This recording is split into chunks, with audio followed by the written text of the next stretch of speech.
Sarawak membelanjakan RM6 juta bagi melatih kira-kira 5,000 orang guru untuk meningkatkan penguasaan mata bahasa Inggeris, matematik dan sains. Untuk laporan lanjut, kita bersama Debbie Amanda Padan di RTM Sarawak.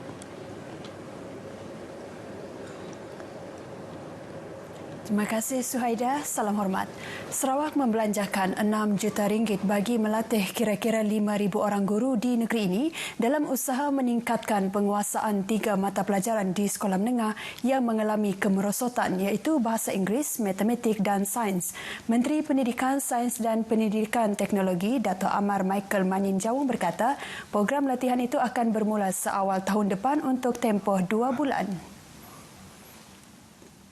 Kita tidak dapat menyalah cikgu kerana cikgu ini dihantar ke sekolah-sekolah yang kecil dan tidak ada pilihan, dan guru besar terpaksa memaksa cikgu-cikgu ini mengajar matematik dan sains walaupun bukan option mereka.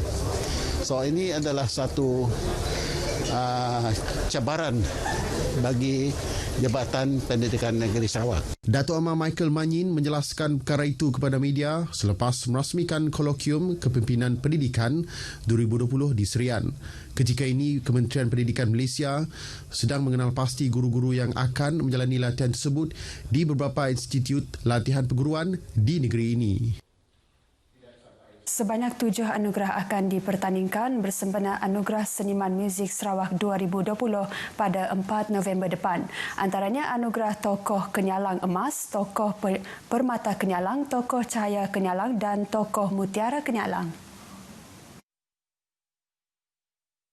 Menteri Pelancongan, Kesenian dan Kebudayaan Dato' Abdul Karim Rahman Hamzah berkata, Anugerah Seniman Muzik Sarawak merupakan pengiktirafan tinggi atas sumbangan dan bakti anak-anak seni tempatan dalam pembangunan dan perkembangan seni muzik bumi Kenyalang. Ia juga merupakan usaha mengiktiraf seniman-seniman muzik tempatan yang telah lama berjuang dalam industri muzik di negeri ini sejak era 50-an. Bercakap dalam sidang media di Kuching, Dato' Abdul Karim berkata, program tersebut merupakan inisiatif bersama kementeriannya dengan Persatuan Penggiat Seni dan Kebudayaan Malaysia Kuching.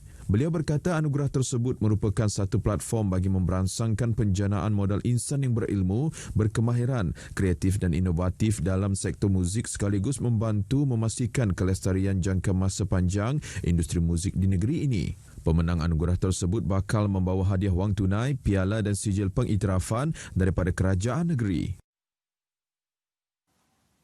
Industri halal mempunyai potensi besar untuk dibangunkan di negeri ini. Justru Perbadanan Pembangunan Ekonomi Sarawak SEDC menganjurkan kursus BES Mesti Halal sebagai langkah permulaan meningkatkan penglibatan usahawan di negeri ini dalam industri berkenaan. Menteri Muda Wanita Keluarga dan Pembangunan Kanak-kanak Datuk Hajah Rozi Haji Yunus berkata, SEDC juga berkolaborasi dengan Jabatan Agama Islam Sarawak JAIS, Kementerian Kesihatan Malaysia, Majlis Daerah, Pejabat Daerah, Agrobank dan Usahawan Bumi Putra bagi memudahkan proses mendapatkan pensijilan BES, Mesti dan Persijilan Halal. Kolaborasi itu juga menjadi saluran terbaik untuk usahawan mendapat maklumat bantuan dan kemudahan perniagaan yang ditawarkan oleh agensi-agensi yang terlibat. Beliau menyatakan demikian ketika berucap merasmikan program BES Mesti Halal di Dewan Kompleks Islam Miri. Jelasnya proses pengauditan untuk mendapatkan pensijilan halal adalah sangat ketat dan negara-negara dari Timur Tengah dan Asia Tenggara amat yakin dan mengiktiraf proses pensijilan halal Malaysia. Beliau berharap usahawan di negeri ini merebut peluang menyertai kursus berkenaan bagi memudahkan pendaftaran pensijilan tersebut. Seramai 110 orang peserta terdiri usahawan dari Miri menyertai kursus 2 hari ini.